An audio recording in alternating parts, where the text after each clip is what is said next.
د مغزو هغه یوه برخه چې راتلونکی ویني، د یوې بېسارې برېښنا پرې کېدو وروسته ساره راتلونکی ویني.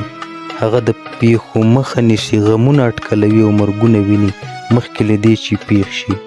پوهان وایي دا د مغزو یوه پټه برخه ده، خو که دا سترګه خلاصه شي نو ته نور عادي نه پاتې کېږي. په لندن کې یوه ورځ یوه 32 کلنه ښځه ساره د سر درد له امله روغتون ته ولاړه.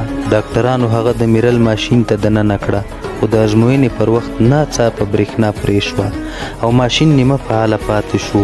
د همدې شېبې راهیسې ساره یوه خاصه وړتیا پیدا کړه. هغې د راتلونکو پیښو وړاندوینه کولی شوه.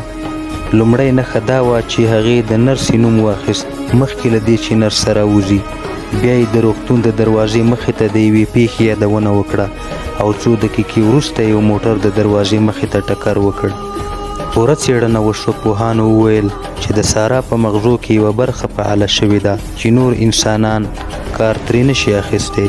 دا برخه د دماغو فینل ګلانډ ته نږدې وه چې له لرغونو زمانو راهیسې ورته د روح سترګه ویل کېږي.